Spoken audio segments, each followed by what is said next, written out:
Hi, my name is Trudi Nielsen and I'm the Aboriginal Resource Teacher for the Kamloops-Thompson School District for K to 7 grades. And I would love to read my book that I wrote for this year's Day of Sucwentwecw called Fox's Journey of Well-Becoming. The illustrator's name is George Ignace and the illustrations can be used as coloring pages. So, this is Fox's Journey of Well-Becoming.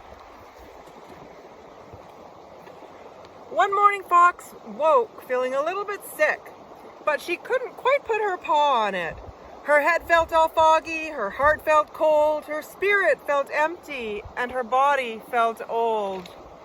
Fox crawled out of bed and looked all around, then decided to put her feet on the ground. She stepped into nature where spring was abloom. So how come she felt like complete doom and gloom? The wind started blowing and Fox took her first steps on the shores of the rivers where she found herself next. There she saw Skloughton relaxed and happy, who then offered Fox a cup of Douglas fir tea. "I can see you have something weighing on your mind.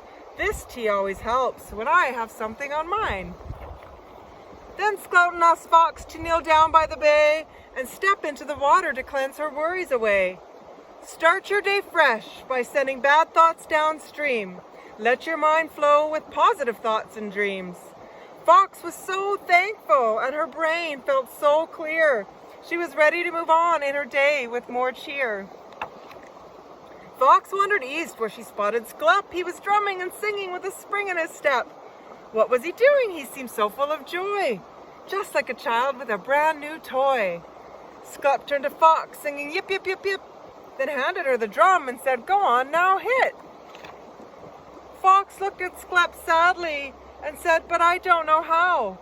Sklup looked at Fox and sang, "I'll show you right now. Just listen carefully to feel the thump in your chest. Your heart will lead you and show you the rest." Fox held up the drum and felt the steady beat. Her heart felt a connection and an energy so deep. With a clear head on her shoulders and warmth in her heart, Fox carried on forward to where the mountainside starts. She wasn't quite sure where her path would lead when she came across Kankeknum, digging balsam root and leaves. He noticed her wandering, searching, appearing astray. So he offered her lunch and said, "But first you must pray. Your ancestors can protect you and teach you great lessons. All you need to do is ask for guidance and set intentions." Then Kankeknum handed Fox a juniper smudge. The smoke filled the air and wrapped around her like a hug. Fox asked for protection and help to walk in a good way. In turn, she offered to care for the land every day. Fox carried on west feeling much more inspired, although her body was feeling quite sore and tired. She came around a bend to see Speckmeek on the lake, who was enjoying some Husham juice and Saskatoon berry cake.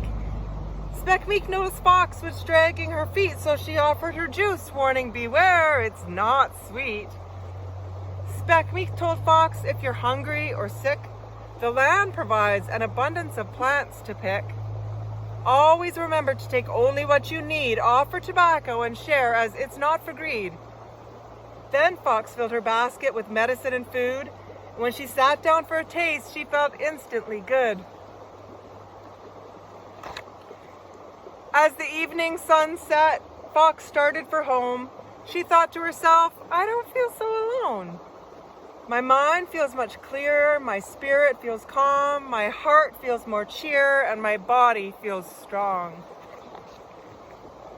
Fox reflected on her friends from the journey that day and how generous they were with all the things they had to say. They each shared their wisdom and practices for health. She felt blessed to have gained knowledge of great wealth. Fox decided next time she was feeling a bit off, she would remember the teachings from her day of Sucwentwecw. And here are some of the plants that were mentioned in the book. I hope you enjoyed it, and I hope you use it for lots of fun things and activities, and have a wonderful day of Sucwentwecw.